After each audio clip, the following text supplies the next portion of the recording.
Good afternoon, everybody, and welcome back to Just Business. Today we're going to be focusing and discussing a little bit about GDP. What is that, and how does it figure into the economy? So it's going to be a somewhat brief little overview.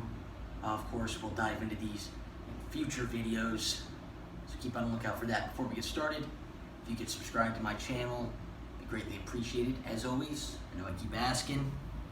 Also, please give this video a like, and as always, leave a comment if you have any questions or concerns. Let's get started.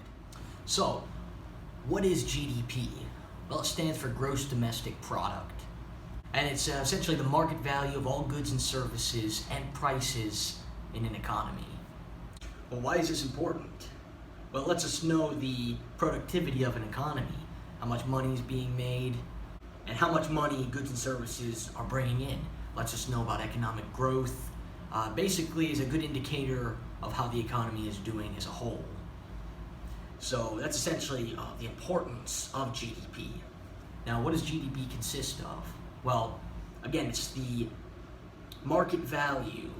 And what market value is essentially a tool economists use to come up with a total amount, which is essentially GDP. Market value is the quantity of all goods and services and the price. Essentially, it's a little calculation which economists use to make up these figures. So for this example, we're going to use our prior fictitious economy in which we only had two goods and services. Of course, in a real economy, there would be tons of goods and services which would be added up, to make up the GDP. So. But if you watch my previous videos, in our opportunity cost lesson, we went ahead and used a fictitious economy where we only had cars and bread being produced. Simplified scenario to help with these equations. So basically in this fictitious economy, you have amount of bread being produced, amount of cars being produced. Let's say there's so many million or so many billion loaves of bread. You'd multiply that by the price for each loaf of bread, and that would give you the market value of bread. Now for cars, you'd have so many million cars being produced at a certain price. You multiply that and gives you the market value of cars. I'm going to show you a little example here as a picture just so you can kind of get an idea of what that would look like. So here it is.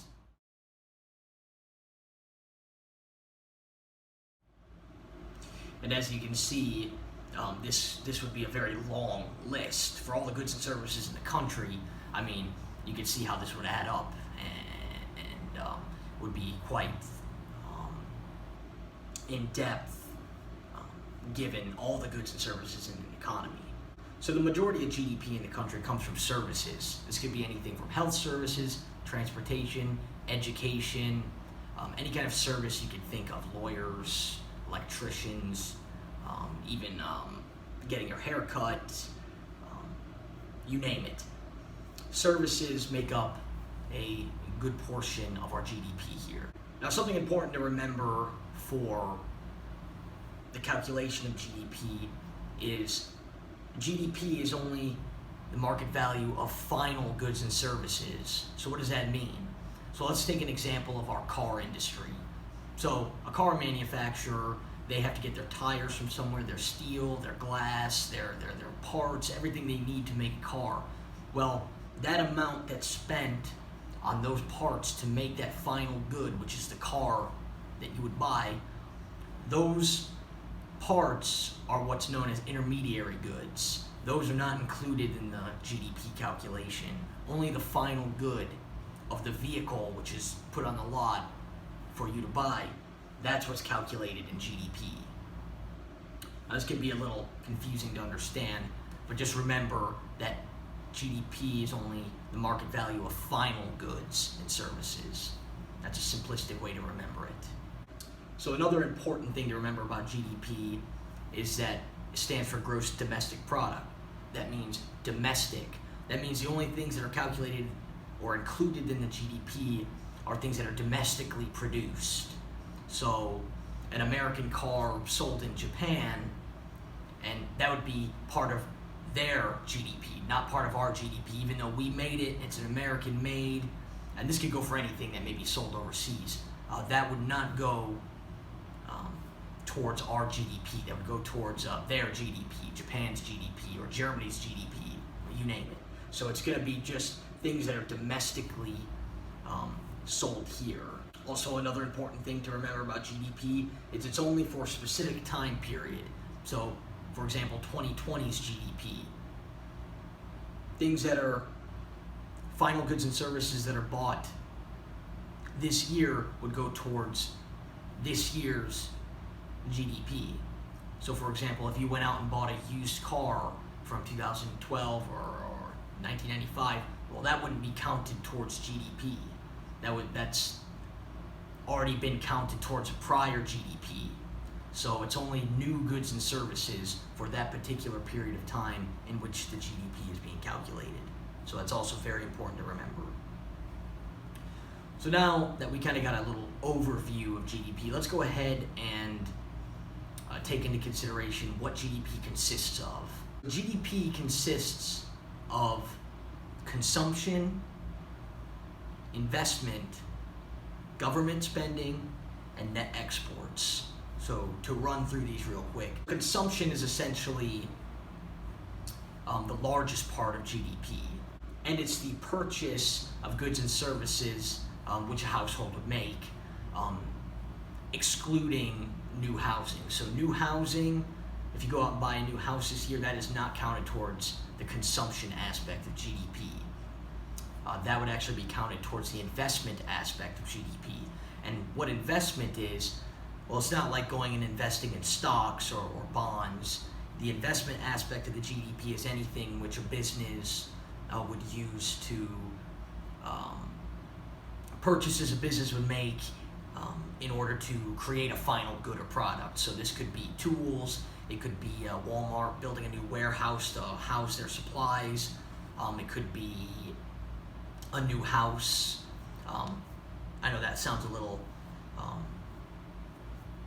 strange, but a new house would actually be included in the investment aspect of GDP. Another thing to mention about new housing is it's only counted once. So if you buy a house this year and it goes towards this year's GDP, let's say next year or 2 years from now you sell the house, that wouldn't be counted towards GDP again. That would be what's called recounting, and it could skew the GDP calculations. So items are never recounted. And then you have government spending. This could include anything from government employee salaries, government spending of roadways, buildings, education, things like that. Things like Social Security or any kind of benefits, well, those are what's referred to as transfer payments. Those are actually not included in the GDP. No final goods or services are actually yielded from that. That's what's called a transfer payment. Some of these terms could be a little difficult to understand, but for now we're just kind of grazing the surface. Just for now, understand the government aspect of GDP includes government payments to employees, government payments towards roadways, education, things of that nature. Then, of course, the last aspect of it is net exports, and what that basically entails is, exports. Quite simple. And you get net exports. You come up with that figure by subtracting imports from exports, and that gives you your net export number. So, real quick, I'm going to insert a picture here, a basic diagram of the components of GDP.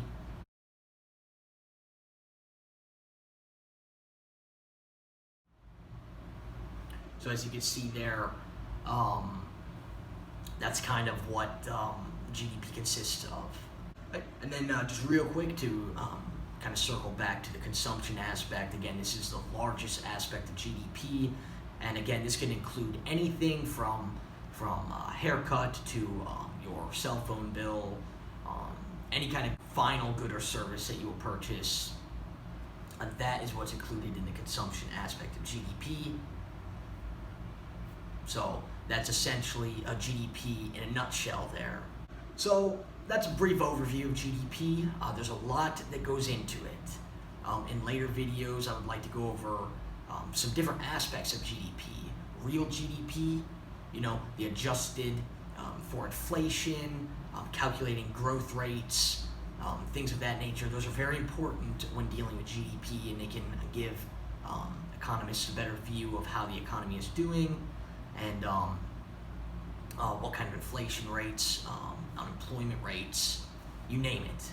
GDP is very important in studying macroeconomics and moving forward in your economic studies. So keep on the lookout for future videos where we'll definitely go ahead and dive into more aspects of GDP. So that's going to be it for today. I hope that was instructional. Hope you learned something. Please, if you have any questions, if anything doesn't make sense, leave a comment. I'll get to it. Also, again, I know I sound like a broken record, but go ahead and subscribe to my channel. I've got a lot coming up, a lot to get out to you, a lot for you to learn. So I hope you have a great weekend, great new year, and I'll see you soon. Remember, it's just business.